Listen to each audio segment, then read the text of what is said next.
Hare Krishna, dear devotees, please accept my humble obeisances. All glories to Srila Prabhupada. This is Candramauli Devi Dasi from Baltimore. I welcome you all for today's session by His Holiness Candramauli Swami Maharaj. Today, Maharaj will continue to enlighten us on the topic of Srimad Bhagavatam, Canto 1, Chapter 8, Verse 51. So, we will just wait for some time for Maharaj to join.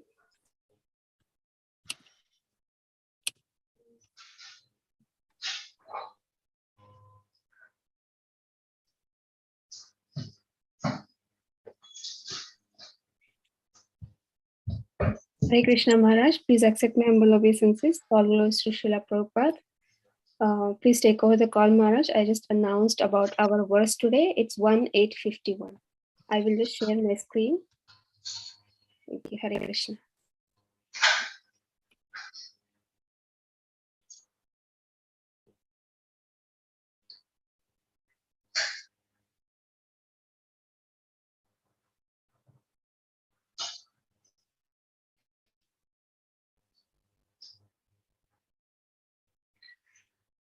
Om Namo Bhagavate Vasudevaya. Om Namo Bhagavate Vasudevaya. Om Namo Bhagavate Vasudevaya. This is Srimad Bhagavatam, first canto, 8th chapter, continuation prayers of Queen Kunti. This is towards the end of the chapter. Now the theme is the lamentation of King Yudhisthira after receiving the throne. His lamentation is due to the amount of deaths that were caused by the battle of Kurukshetra. Srinamam databadhunam drohayo saviyo titaha karma grihame diyayar naham kalpo yapohitum. He continues his lamentation. I have killed many friends of women. I have thus caused enmity to such an extent that it's not possible to undo it by material welfare work.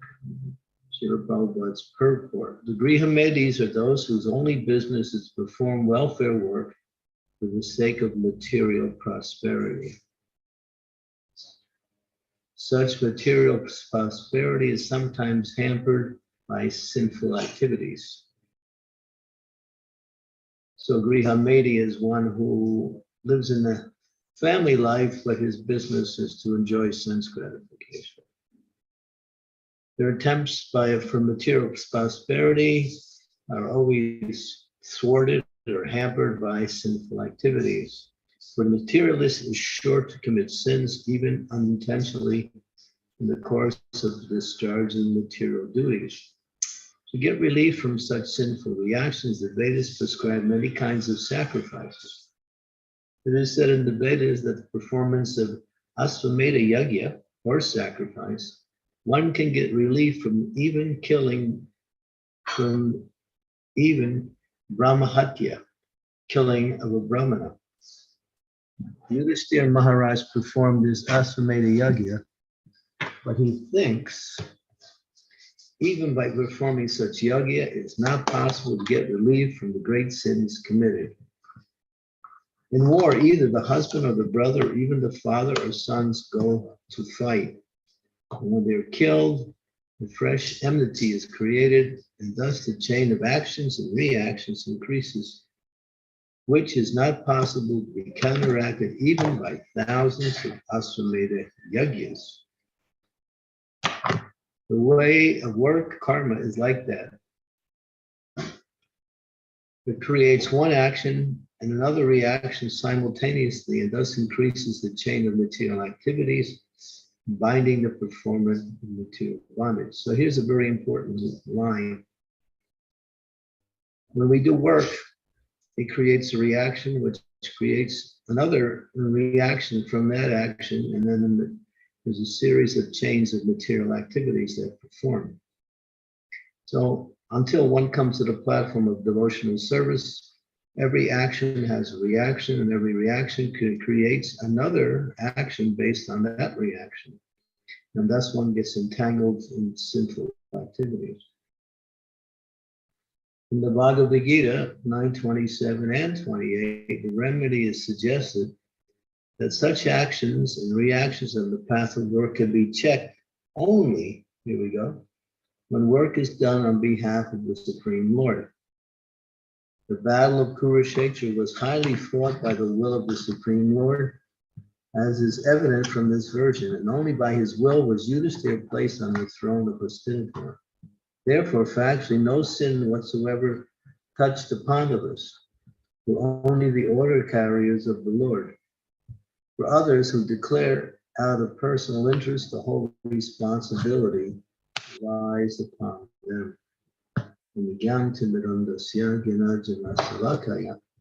Chaksum militam yena tasmai Shri Gurave Namaha. Ma Om Vishnu Padaya Krishna Prasthaya Bhutale. Srimati Bhakti Vedanta Swami Ki Namine Namaste Saraswati Devi. Gauravali Pracharine Nirvisesa Sunyavari Pastyatya Niraistakarine. Panchakalpa Tarubhascha Kripa Sindhu Vyeva Chapakitanam Avanebhyo Vaishnavebhyo Namo Namaha. Jai Sri Krishna Chaitanya Prabhu Nityananda Sri Advaita Gadadhar Srivasadi Gaur Bhaktivinoda Hare Krishna Krishna Krishna Hare Hare Hare Rama Rama Rama Hare Hare. So it's interesting here, you'll see the compassion of the leader. He's very concerned. It starts off, he says, I killed many friends of women. He's referring to husbands, sons, brothers of women. In other words, women have husbands, and they also have fathers. 4 classes. He's referring to the fathers of women, the husbands of women, the sons of women, women who are sisters to brothers. All of those persons have been killed. Therefore, he's concerned about the welfare of the women class. It's interesting to note because sometimes they say that in the Vedic culture, the Indian culture, that women are treated as slaves there. And it's a criticism that goes on that in India, women are pushed down, they're treated as slave, low class. But here you see a leader who is a qualified person, he's concerned about women.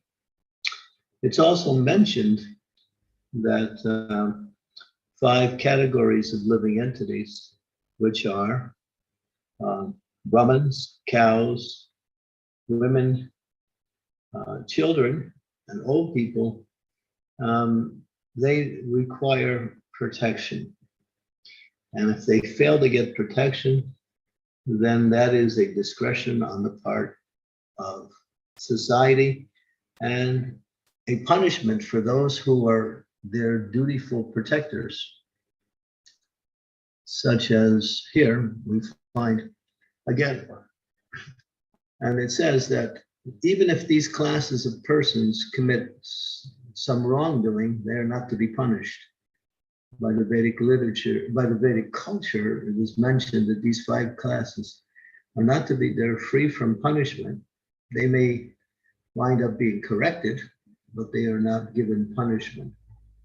In other words, they cannot commit sinful activities because they are under the guise of protectors, and protectors are responsible to make sure they get the proper protection. So Prabhupada used to say, when a woman is growing up, she's protected by her father. When she gets to marriageable age and gets married, she's protected by her husband. And when she's older and maybe the husband is no longer there for whatever reason, the grown-up family are meant to take care of the women, especially the sons. And there is, in Vedic culture, there is a thing called Kanya Dai. Dai means a very strict vow, and it's the duty of the father to make sure the daughter gets a suitable marriageable partner. That's his responsibility. If he fails to carry out that responsibility, there's great sinful reactions upon that father. For instance, Prabhupada talks about his own. He said, I had 3 sisters, and one of them, my youngest sister, she was married when she was 9 years old.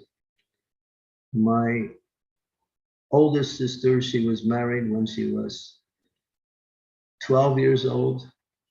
No, middle sister was married at 12 years old, and my older sister, she was married 7 years old.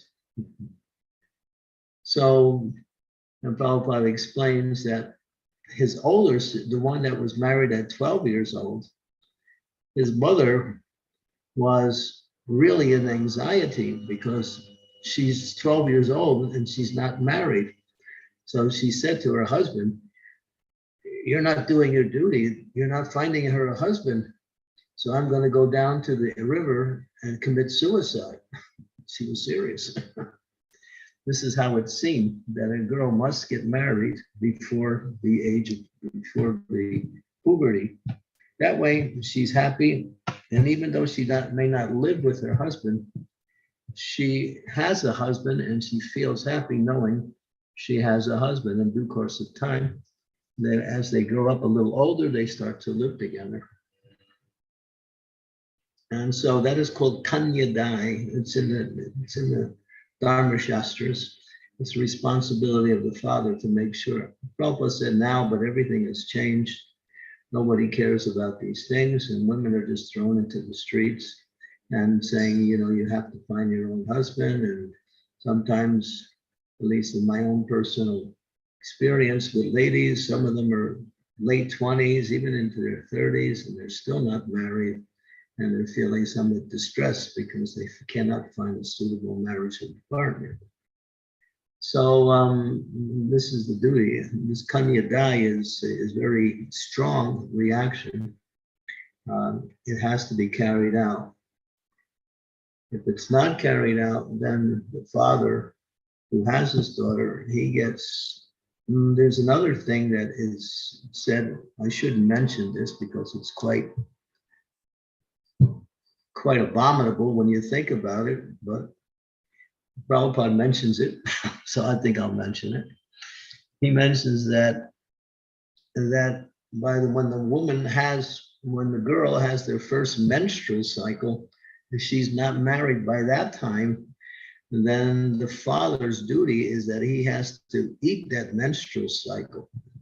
This is also mentioned in Dharma Shastras.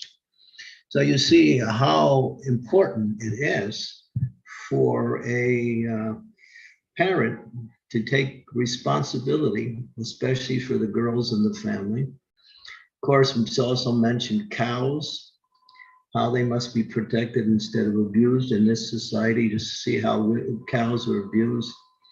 Thousands and thousands of cows are every day around the world going into slaughterhouses.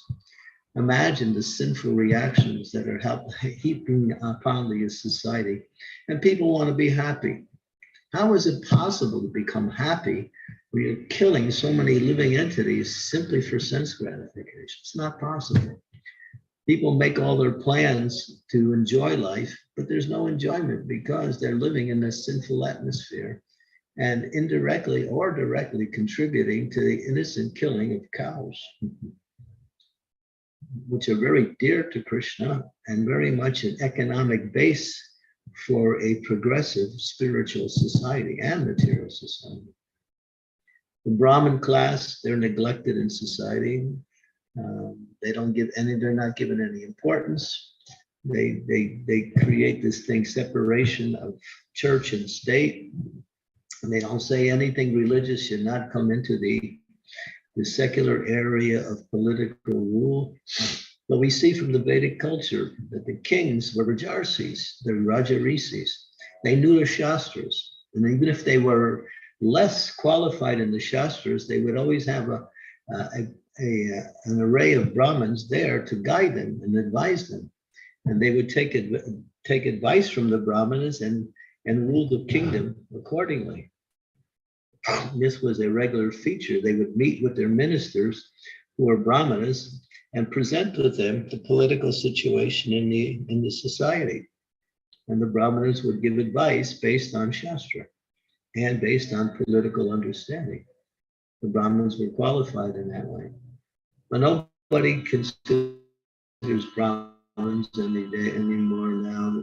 Now the government that we have nowadays, they're all low class. They're just sutras at best. They come, they get a position and exploit everybody. They make some roads.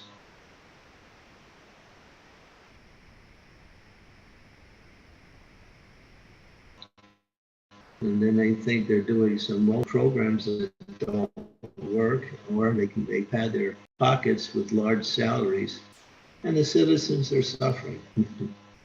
They don't really care about the citizens. So because there's no leadership.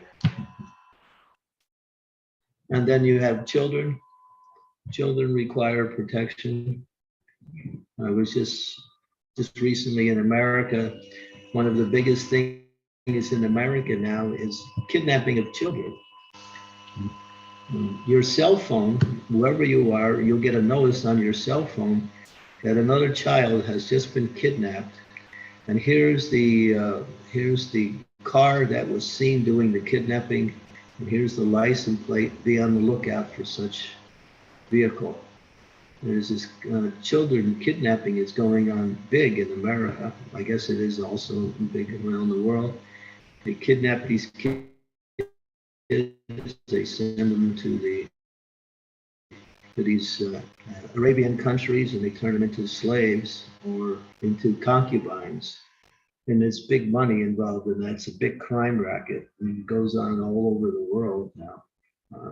So children are being neglected. They're not being taken care of by their parents. They're being subject to being exploited by criminal type people. And then children are not being educated properly. They go to school and they learn things that really don't have anything to do with their welfare, simply that is completely useless. And schools, I've talked to some young men in schools. It's the places for crime, it's the places for drugs. So children are not being given proper care either. And of course, old people are seen as society. They can't produce anymore. Even the family members don't want to take care of them because it interferes with the family members' sense gratification to spend time with the elderly people. But the elderly people in Vedic culture were considered to be respectable, senior, and in one sense, even worshipful. As Krishna says in the Bhagavad Gita, one should worship superiors, such as the father and the mother. That is also there. So here, and going back to what we see here is Yudhishthira's lamentation. He's lamenting so much. He refers to women in this case, and those that are connected with women, as the cause of such distress that was caused by him wanting to have the position or being asked to take the position as leader of the world. So you see the situation here. This is really a pious and religious leader. He's concerned, and he's not only concerned about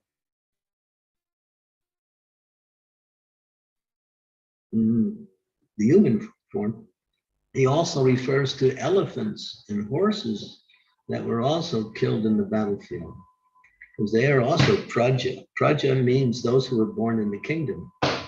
It's like now, it says in so-called societies that human beings have certain rights because they were born in a particular country. They have the rights according to the country. But what about the animals? They are also born in the country. They are also considered to be by Vedic culture praja, living beings. They have a right to life, and they also are to require protection. but the society simply exploits them, turns them into pets, or kills them for some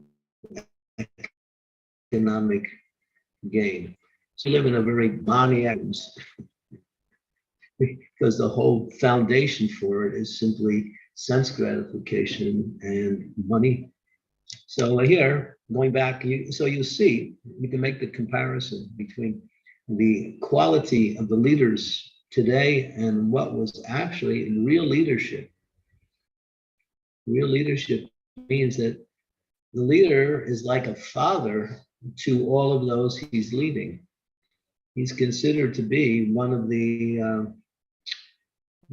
fathers within the society. As the bull is the father, the king is the father, the guru is the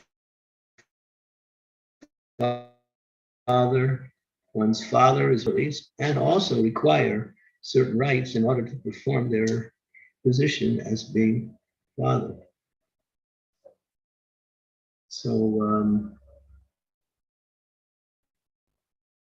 Yudhisthira, he's lamenting because of his apparent feeling that he is responsible. Of course, Krishna shows him later that it was not his doing, after that this battle was fought in order to establish him on the throne. And therefore, Prabhupada qualifies that towards the end, who were only the order carriers of the Lord.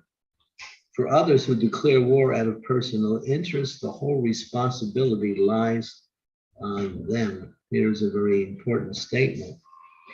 So when you work under the care of the Supreme Personality of Godhead, and you follow his instructions, the results of the activities are meant to be offered to the Lord or offered in sacrifice for the benefit of others. And even if even if the results are not favorable, one is not responsible because one is under the guise of superior authority. Prabhupada would always use the example: if a soldier goes to war and he's asked to fight, and he's very expert in fighting, kills so many of the enemies, he's honored. He's giving some respect. He's giving some, medals. And he's remembered as someone who was very heroic or famous. But if that same person, he comes home and now he's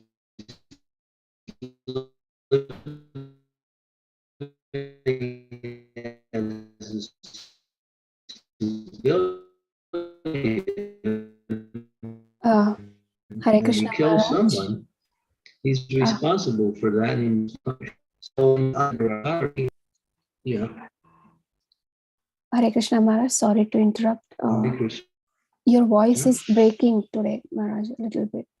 Okay. I'm sorry, my internet is not so stable here. We had problems with the internet today. Okay. Yeah. Okay. So, all right, let's move on to the next verse.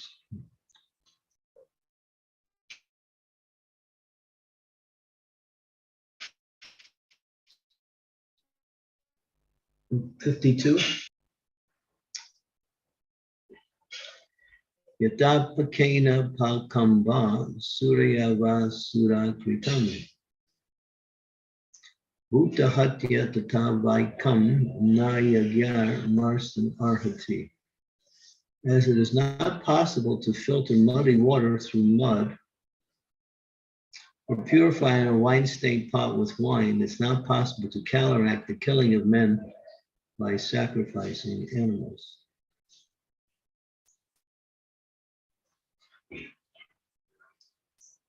Asvamedha yagyas or Gomeda yagyas, sacrifice in which a horse or a bull is sacrificed, were not, of course, for the purpose of killing the animals.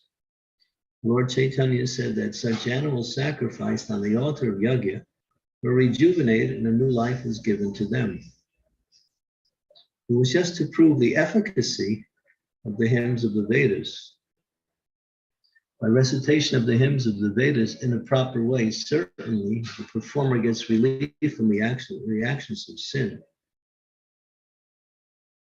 In the case of such sacrifices done improperly under inexpert management, surely one becomes responsible for animal sacrifice. In this age of quarrel and hypocrisy, there is no possibility of performing the yajnas perfectly for one of expert brahmanas who are able to conduct this year, therefore gives a hint to performing sacrifices in the age of Kali. In the age of Kali, the only sacrifice recommended is the performance of Harinam Yajna, inaugurated by Lord Sri Chaitanya Mahaprabhu. But one should not indulge in animal killing and counteract it by performing the Harinam Yajna. Those who are devotees of the Lord never kill an animal for self-interest. And as ordered by Arjuna, the Lord ordered Arjuna, they do not refrain from performing the duty of a Kshatriya. The whole purpose, therefore, is served when everything is done for the will of the Lord.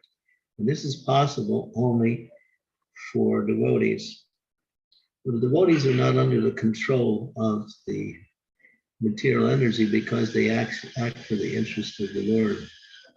So here, as Prabhupada said, Yudhishthira is giving hint of the age of Kali, that sacrifices cannot be performed properly because the Brahmins are not qualified in this age. The Brahmins have to chant the mantras accordingly with the proper meter and the proper pronunciation. If there's any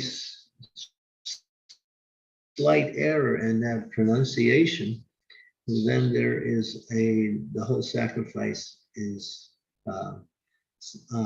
it's failed. It's unsuccessful. It's useless.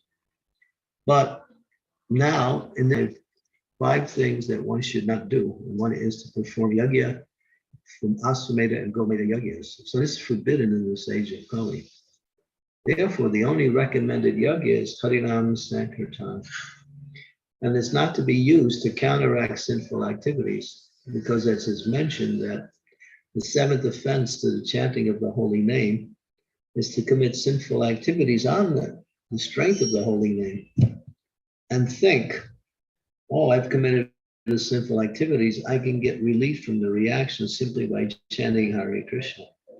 But that will only entangle one more in the reactions of sinful activities, because Krishna, who is not different from his name, is not to be used simply to enjoy our sense gratification without any, what we say, reactions.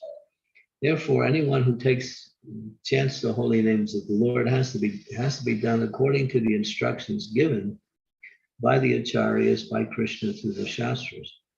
And the yajna in this age, because people are not qualified to perform any other yajna, is a very simple yajna of chanting the holy names of the Lord. Hare Krishna, Krishna Krishna, Hare Hare. Hare Rama, Rama Rama, Hare Hare. And this is possible only for the devotees of the Lord who work under the control and direction of the Supreme Lord and their spiritual guide. Okay, so we'll conclude here and see if there's any comments or questions.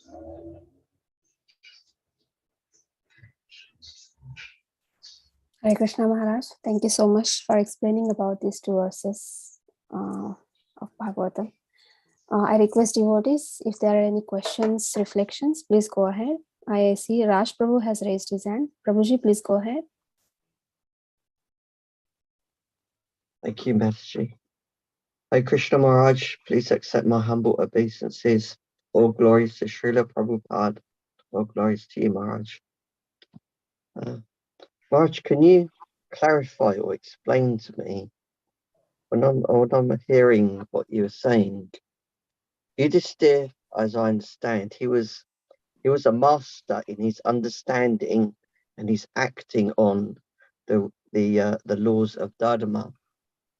So he knew that he was acting on the instruction of Krishna, and that was the highest duty, and that was the highest form of compassion to all of the other people.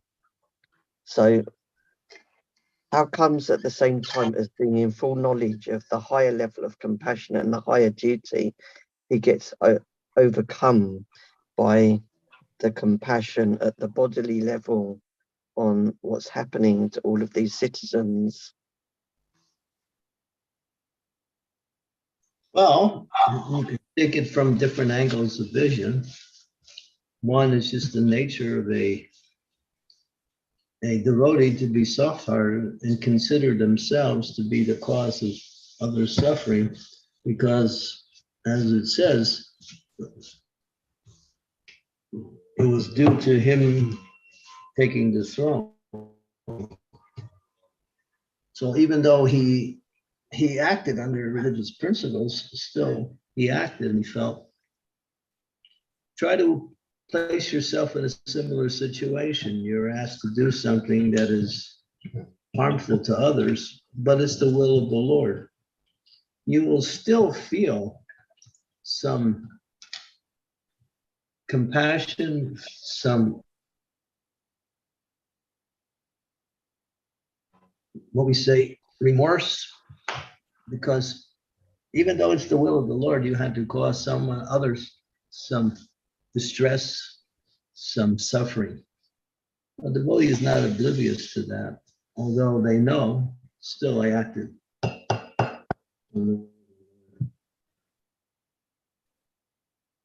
And the other reason why is to teach all of us that one should not engage in unnecessary killing. In other words, killing is wrong. But in this case, it's not wrong. But using that principle of killing in general, it's when the Lord kills, then it becomes righteous or beneficial. When we kill, there's always something about our killing that is tainted with our own desire.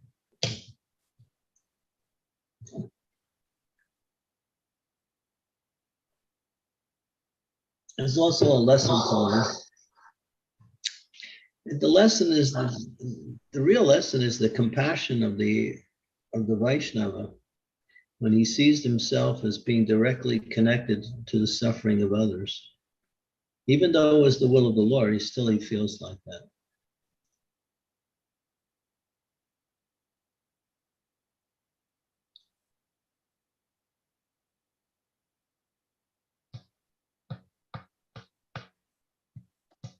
Thank you, Maharaj.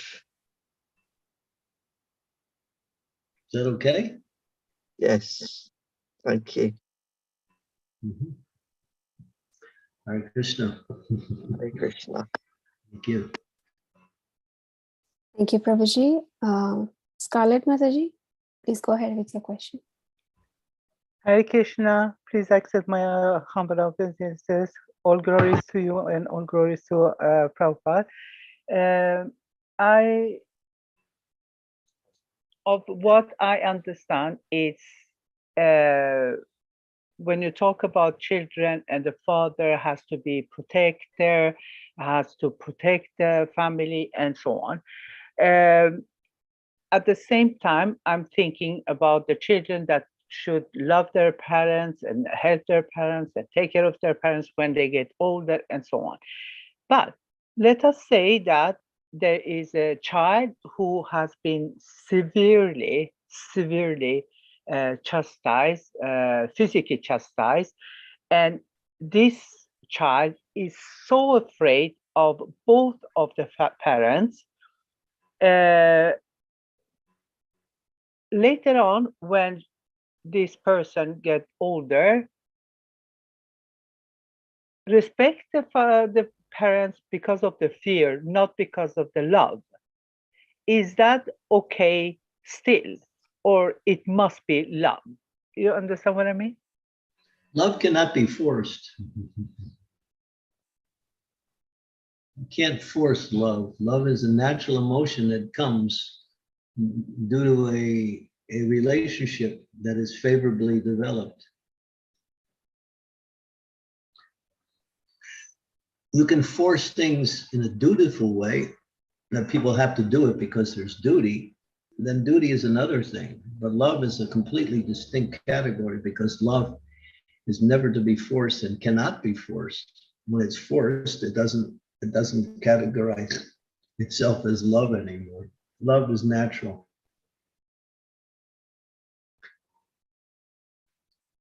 It's an expression of the heart and not a duty of the mind.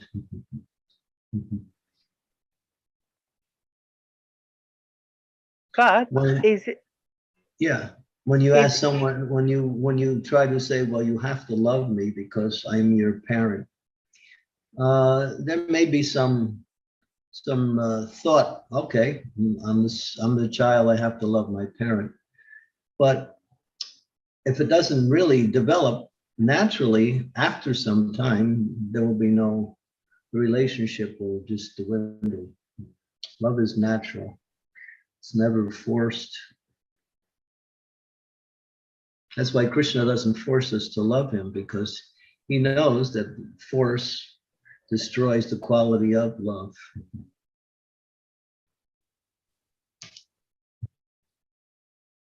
But it's always I read, and my understanding is that anyhow, anyway, you have to respect your parents, your elderly. Yeah, that's a duty. That can be done as a duty. So respect is there because it's my parents gave me something in my life. They helped me. I grew up.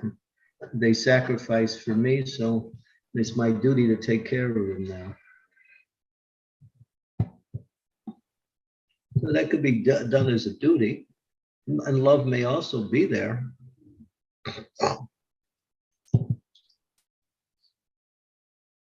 So when we develop a relationship, love comes later, duty is first. You have to understand that. Duty is always first. When you get married, the relationship is based on some type of loving exchange in the beginning. But after some time, that love may also change. But what keeps the relationship together is the duty between the two.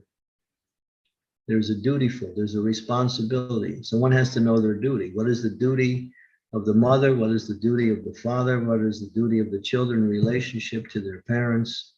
All of these things synergize that relationship. But sometimes, and many times, love is not there. It's just a responsibility. That's all. And in that responsibility, people are reciprocating and getting what they need because everyone is doing their duty to each other. Now, love may develop from that and should develop from it, but not necessarily will it happen. Again, love can never be put into a category of responsibility. It is something that is coming from the heart. It's natural. It's voluntary. Love is voluntary, 100%. A wife may not love her husband, but she has a duty to take care and serve her husband, but she does that.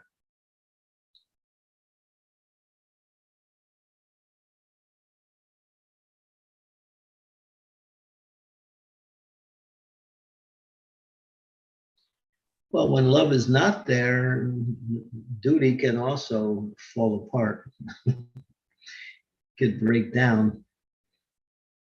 So it should come to the point of love, but it can't be forced. But we develop principles a relationship based on duty. Duty is very important. It's the duty of the disciple to follow the instructions of their spiritual master. And if they do that, their love will probably develop properly. But duty comes first,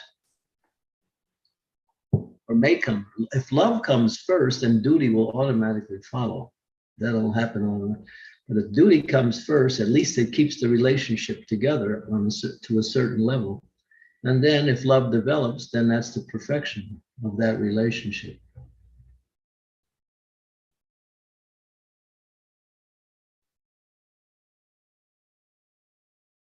It's too complicated for you, huh?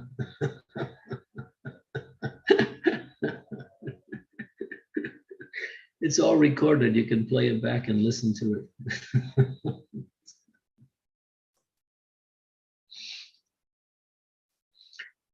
Is that helpful, Mataji? She doesn't know, so don't worry. Okay. Okay. Sridevi Mataji, do you want to go ahead? Thank you, Vrinda Kumari. Please accept my obeisances, dear Guru Maharaj. All glories to Srila Prabhupada. Thank you for reminding us about the 5 classes of. Whoops. Mataji, you're muted. You got muted. Oh, sorry. Could you hear me at all? Half. Okay. My humble obeisances, dear Guru Maharaj. All glories to Srila Prabhupada. I have a question regarding the 5 classes of people that need protection. Today, of course, the level of protection is abysmal and practically non-existent. And so I was thinking to myself, what about ladies like me? I don't have a husband and I don't have a son. So grown-up sons are supposed to take care of their old mothers.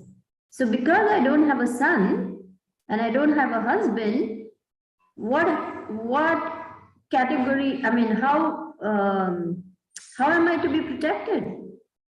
Yeah, Prabhupada also mentions that. In that case, then the person should live in a community with devotees and take protection from the leadership in the community. So it becomes a responsibility of the leaders in the community to give protection to the devotees under their care. And that means making programs to make sure that they get whatever they need like that.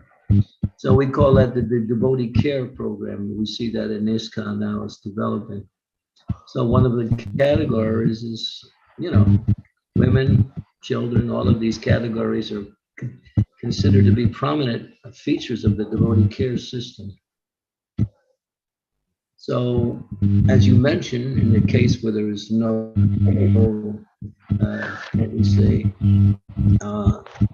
shastric protector, the protector becomes the leadership in the different yatras in the community. I'll give you an example. I'll give you a very good example. Try to listen to this example. 1976, Srila Prabhupada was in New Vrindavan. It was in June. The date was June 30th. No, maybe a little earlier, somewhere in the middle of June. And Prabhupada had an outdoor darshan on the lawn of one of the houses of one of the devotees, and many devotees came to hear Srila Prabhupada. That night, it was in the evening, and it was a little cool. So Prabhupada noticed one of the ladies there. She was feeling a little cold. He could see just by watching her, she was feeling cold. But Prabhupada immediately turned to the temple president, who was also there. He said, they will not say anything, but it's your duty to make sure they get whatever they need.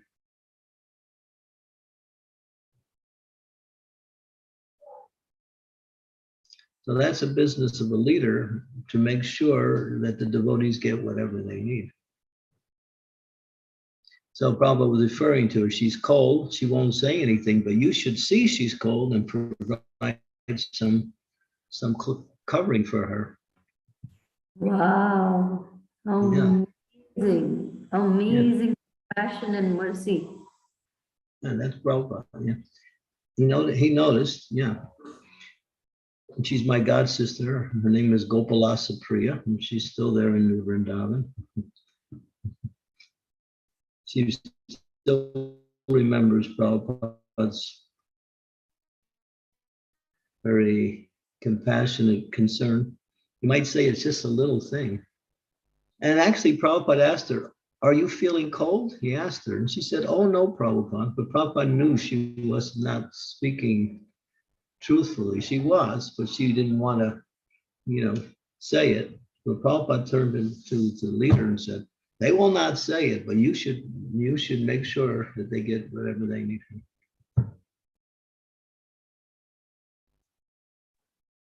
Wow, I'm so impressed, Guru Maharaj. This is really and truly what an example that Srila Prabhupada is setting by personally taking such care of his disciple. It's just amazing. Thank you so much for sharing this. Another example was when Prabhupada was in Mayapur, and it was during a Guru Puja, and Prabhupada was personally receiving the flower offerings as the devotees were coming up one after another offering flowers. When one devotee came up to offer flowers, Prabhupada noticed on his leg there was a cut. And so he immediately called him over. Now the kirtan is going on, and they're singing Prabhupada's, Guru Puja song. Prabhupada calls him over and said, Are you taking care of that cut? And he said, "Oh, yes, Prabhupada." Prabhupada could understand he wasn't. Turned to his secretary sitting next to him. He said, "Give me a pencil and paper." This is in the middle of the Guru Puja. He wrote down some medicine. He handed it to the boy and said, "Here, get this medicine. This will help." Right in the middle of the worship of Prabhupada, he immediately noticed this devotee had a cut on his leg and needed some attention.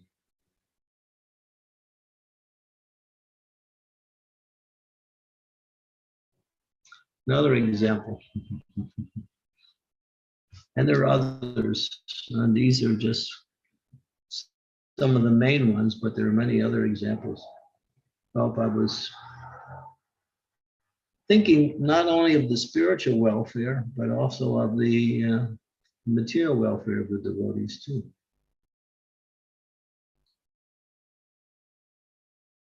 Sometimes Prabhupada would be saying, "Are you getting enough to eat? You look like you need more prasadam." Prabhupada would say that sometimes.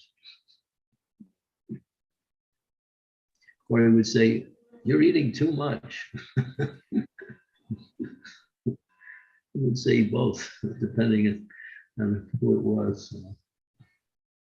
So we have to understand that this is the principle of leadership. Leadership is responsible for those, and those who work under the leader, they are responsible to be completely obedient to the directions of the leaders. So therefore, Prabhupada summed it up in one statement. The leaders should be very affectionate towards the followers, and the followers should be very obedient towards the leaders.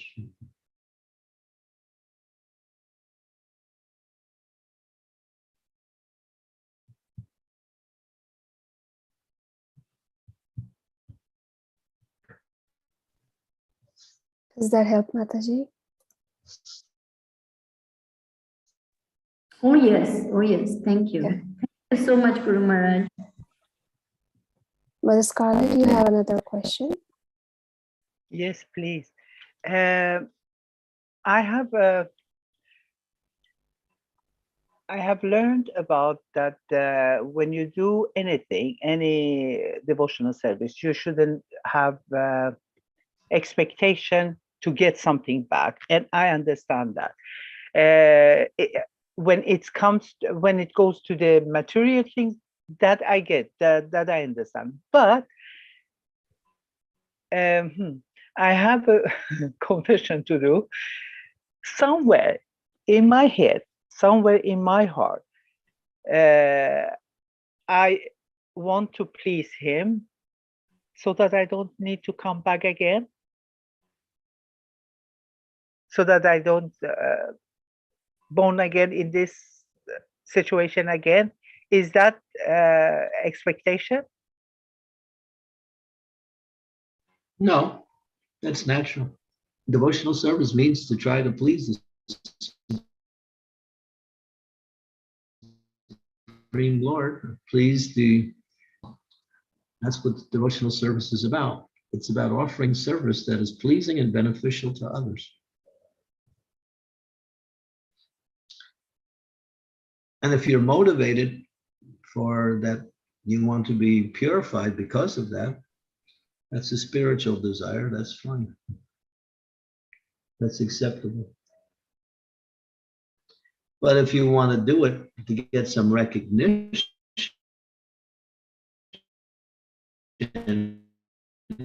by being so devoted, if you're looking for some personal recognition, then that's a material, not a material desire, but it's not a proper consciousness. There was this story of Bhakti Tirtha Swami. When Bhakti Tirtha Swami was preaching behind the Iron Curtain, he was doing the service that Srila Prabhupada said it was the most difficult service, and anyone who does it, Prabhupada said, I take the dust of their feet on my head. Bhakti Tirtha Swami was distributing books behind the Iron Curtain. When Prabhupada came to Bhaktivedanta Manor in 1977, Tamal Krishna Goswami brought Bhakti Tirtha Swami to meet Prabhupada. And of course, at that time, his name was Ganesham. He wasn't Bhakti Tirtha Swami, it was Ganesham. And he said, Tamal Krishna Goswami walked in with Bhakti Tirtha Swami. He said, here is your Ganesham. And Prabhupada knew everything that he was doing. Prabhupada was so happy to see him. He got up from his desk, walked over and embraced Bhakti Tirtha Swami and said, your life is, and obviously he got the special care, attention, and mercy of Srila Prabhupada. He was feeling, very happy, great, and this time he sat in the back of the room. Didn't say anything. Prabhupada was there, and Prabhupada looked at him and said, Krishna is the doer.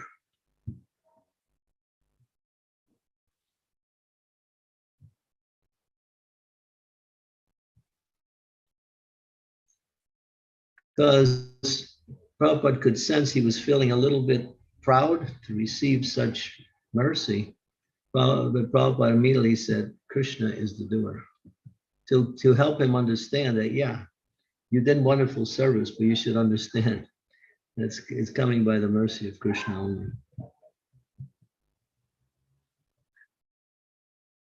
So you get that point? So yeah, we want to please, no doubt. And we do service that is pleasing, but we should understand by the mercy of the spiritual master and by devotional service. So we don't take credit for that, but we do get the mercy of the Lord in the firm form that we make advancement in devotional service, we get purified in heart. All of these things are given. But the devotee never thinks, oh, I did it.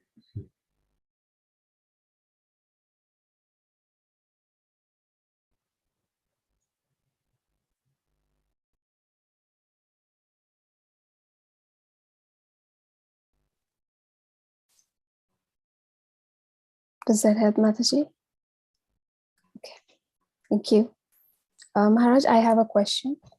You mentioned about Prabhupada, like his sisters, how they got married at early age, 11, 12. But of course, it is not possible now at this in this age. And nowadays, youth want to they study for many years and then they want to make their career, so the marriage gets delayed. So I was thinking, what is the ideal age in this age for girls and boys to get married? I don't know if I can give you an answer to that, but all I can say is the girl should be younger than the boy. Mm. So I can't adjust the Vedic system to suit the so-called dysfunctional age that we live in. It's not that I can come up with a number and say this is the, but as Prabhupada comments, he says now everything is because of the present age, people don't follow the Vedic culture.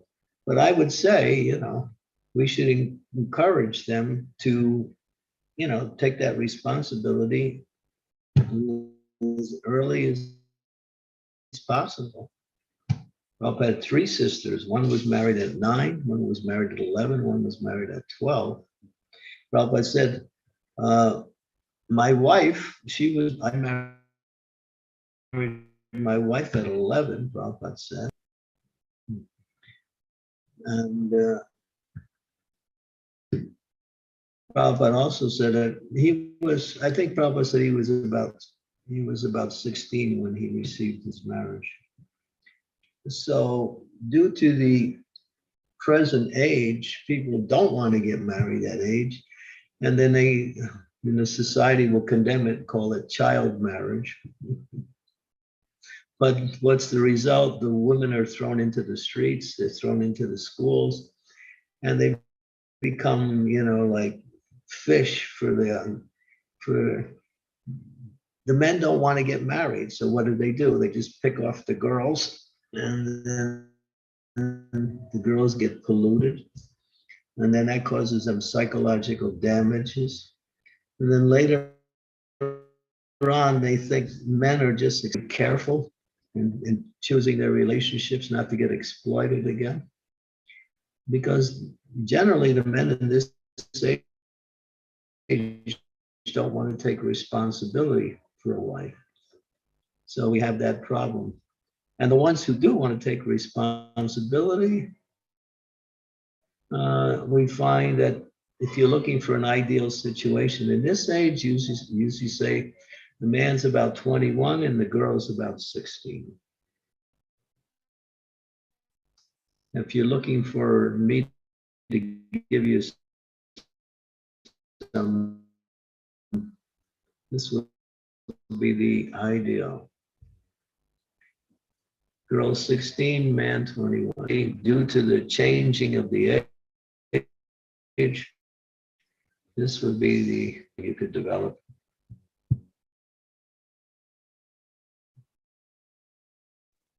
But now the society pushes women for careers. And so the women think, well, I have to get my career first. And then I'll have an occupation I can use. When we get married, I can also make money. And what happens is they go into the workplace and they become like an ordinary worker, surrounded by other people who are men also, who are not their husband. So this whole society is dysfunctional. It doesn't care about aesthetic values. It doesn't care about moral values. It doesn't care about spiritual values. It only cares about economic gain and enjoying the senses. That's all. Everything centers around that. Education is sold. Medical care is sold. Everything is done for a profit. The earth is exploited for natural resources, and people suffer because of that. So if you're looking for an ideal, I would, take a chance and say 21 and 16. Okay. Thank you, Maharaja. Because girls mature faster than boys. That's a fact. That's a biological fact. So therefore, the boy should be older.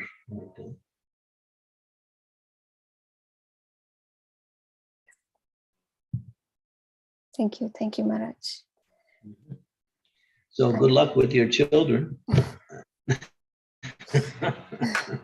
You have two very nice children. They're very. I have one daughter. One Maharaj. daughter, yeah, just one. Actually, She's yes. she's very Krishna conscious. We are trying, Maharaj. Please bless her. Yeah, make sure keep her under good care and try to arrange a nice husband for her. Sure, Maharaj, with your blessings. So I see Mother Scarlett has raised her hand again. Yes, I'm so sorry. There are in some countries and tradition that they marry the girl when they don't have their menstruation. I'm so sorry I have to talk about it openly. And the parents give them away. And it's not that the girl should going to stay with her parents until she gets her menstruation, but they just take the girl to the man's house. And there are very seldom, I have seen it, I have been witnessing, seldom it has been the boy 15, 16, 17, or 20, but it has always been older, 30, above 30. And the girl get married and be abused and so on. The girl, when she gets older, she doesn't want to stay with the family. She doesn't want to get married more. She just wants to be alone, left alone. But the experience in her life made her very, very, very strangely behaved and so on. And as I understand, it says all the time that what we do, it will be karma back to us. And all these experiences that make the girl to do things that is not good, and she lives bitterly in her life, the karma, she carried the karma even though that it was the parents who did that to her. Is it not? I don't understand that situation. I don't understand it. Who gets the bad karma? Is that what you're saying? Yes. The girls still get the bad karma. Well, obviously, she's not getting the protection she needs. One can also say that it may also be due to her karma in a previous life, that she's having to experience this. That's also a possibility. But still, we don't consider that. We consider the situation as it's being presented in the present. So, but the parents have the responsibility, and if they don't take care of the responsibility, that's why it says in the Srimad Bhagavatam, one should not become a father, one should not become a mother, one should not become a teacher.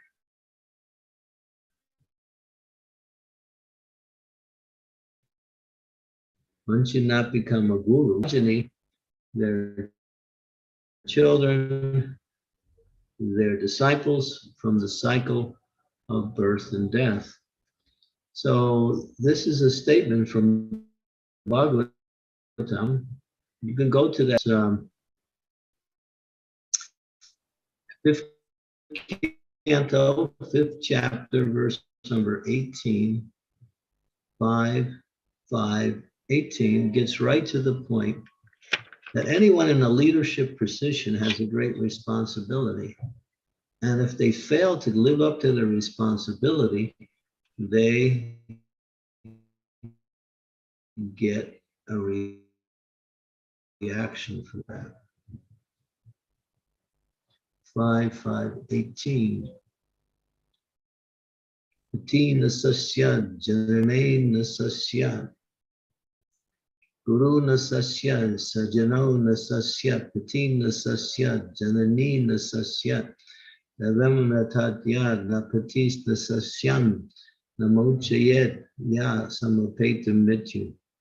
One who cannot deliver their dependents from the path of repeated birth and death should never become a spiritual master, a husband, a father, a mother, or a worshipable demigod.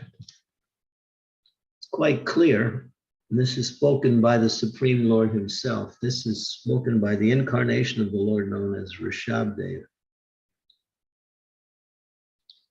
Rishabdeva, that one should not become a spiritual master if he cannot save his disciples from birth and death.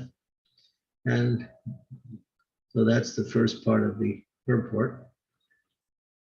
Goes on to say also, Prabhupada expands on the point of spiritual master, but that includes, go all the way down and see if Prabhupada mentions parents also. Yeah, unless one can do so, he cannot become a spiritual master unless one cannot deliver their progeny from the cycle of birth and death. They should never take that position. In other words, they have to be qualified. They have to be qualified. In the last sentence here, everyone should be responsible and take charge of his dependents, just as a spiritual master takes charge of the disciple or father takes charge of his son. All these responsibilities cannot be discharged honestly unless one can save the dependent from repeated birth and death. So in other words, one has to be guided by both practical moral principles and foundational spiritual activities. So you just simply mentioned an unfortunate situation, which happens a lot because this is Kali Yuga. So what can you do? There is responsibilities in relationships, and everyone suffers when the responsibilities are not carried. That's why people, when they have this bad experience, they don't want to, again, go into the same responsibility because they think it's going to happen again, or it may happen again. So therefore, you have a society that is so dysfunctional that people live in fear of taking responsibilities. And therefore, people remain unprotected, uncared for, unhappy,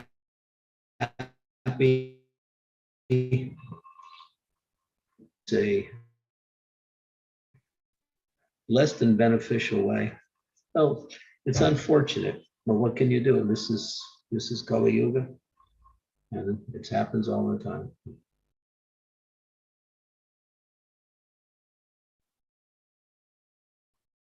Therefore, become Krishna conscious. If you become Krishna conscious, we would recommend a person in that situation just practice devotional service, and then you can rise above all of these material problems. That's the solution for all the problems. Just become Krishna conscious. Sri Devi.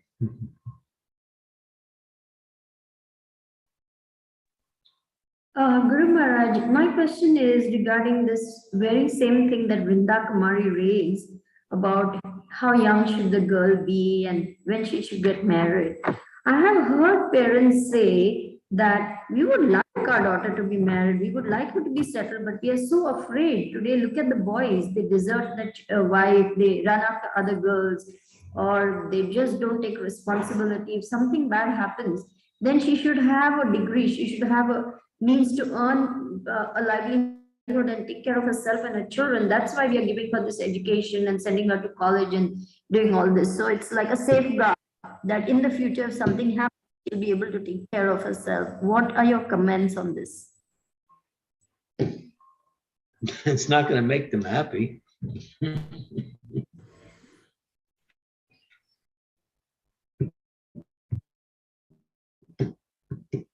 Happiness comes in relationships, not in degrees. The goal of life is to be happy. You can have all of your PhDs and SMD, SMSs or FICs, whatever degrees you have. If you're not happy, then life is it's miserable. No, the Happiness- degree is not to get that happiness- qualification to show off or to tell the world, oh, I have MD or PhD, but it's more like I can't comment on that statement because for some people it may be a fallout program, and for others it may be a disaster program. It's not a stable sorry, a statement. fallout You program can't say, or a disaster program. It might turn into making their life worse. So what's more important is So, children you Krishna can't say, conscious. well, you're breaking up and can't hear you.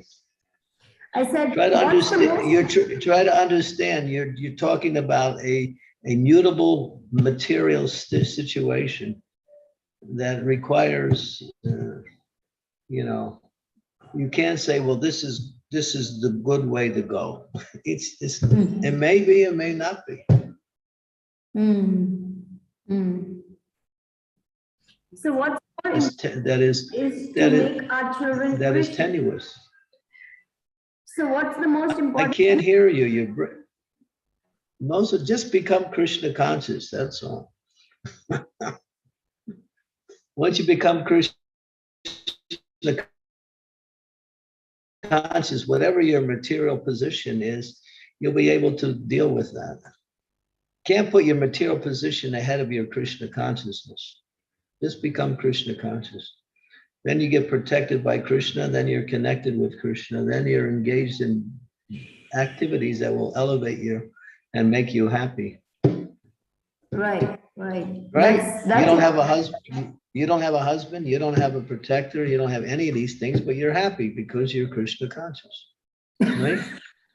Yes, Guru Maharaj. I don't need all those things. Thank God they're gone. Burden and a nuisance. Okay, so there you go. You're the example. Okay, we're running really late on time, so we're gonna have to stop here. Sure. So we'll see you all again on tomorrow. Is the day for the devotees in Harrisburg. So that's at that'll be at 1 o'clock. It's at the same time. It's at 1 o'clock. Is it, Srimati Mataji, is it 1 hour late? 8 No, Guru Maharaj. Hare Krishna, Guru Maharaj. Please accept my humble obeisances. All goes to Srila Prabhupada.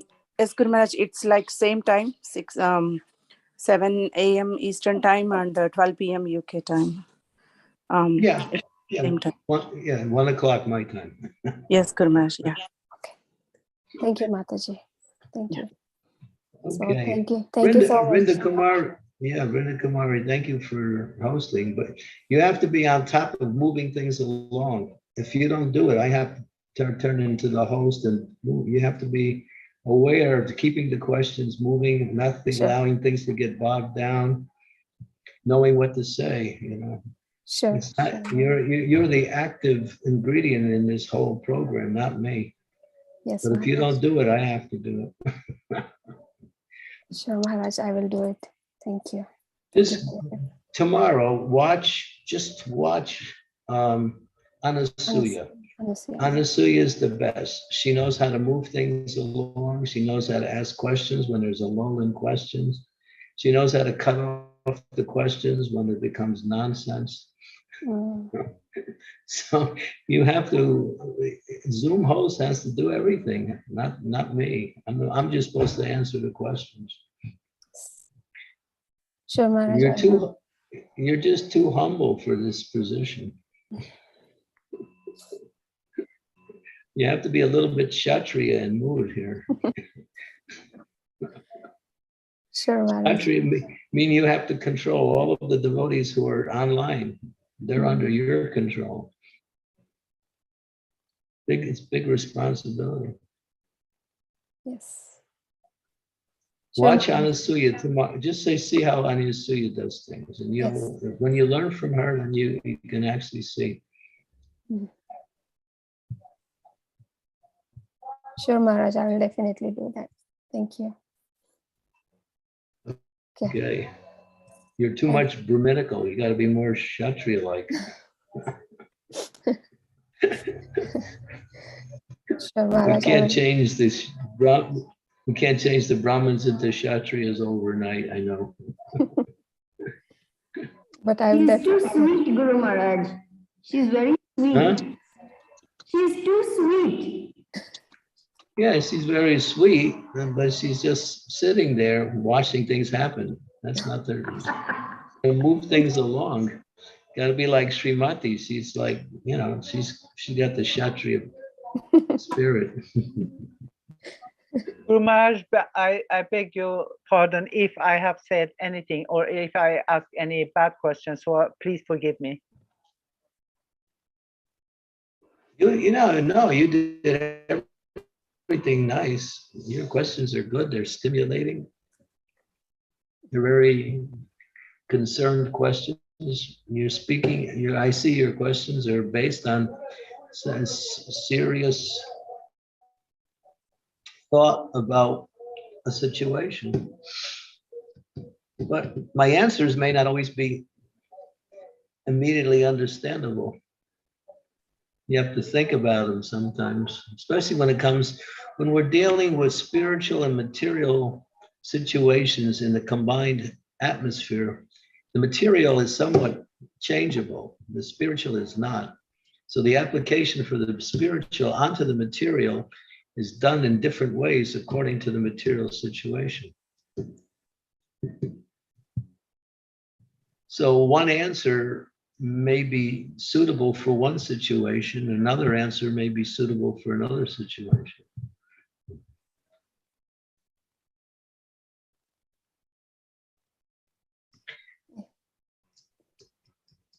No, you're good.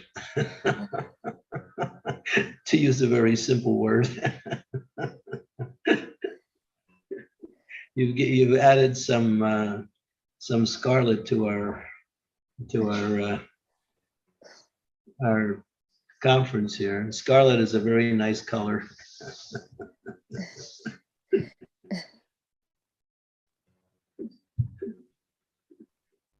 Thank you. Okay, thank you.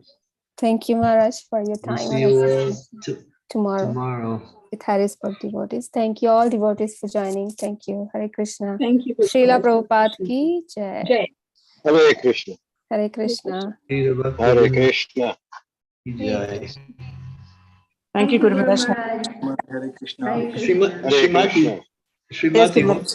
what's the verse for tomorrow? You know? Guru Maharaj, I'll message you, Guru Maharaj. Sorry, I couldn't see the beforehand. I couldn't see that, so I'll just message you, Guru Maharaj, and I'll message the devotees also. Okay. Thank you. Thank you, Guru Maharaj. Sorry about it. Hare Krishna. Hare Krishna. Hare Krishna. Thank you. Everyone have a wonderful day and remember Krishna. Thank you, Guru Maharaj. Hare Krishna. Hare Krishna.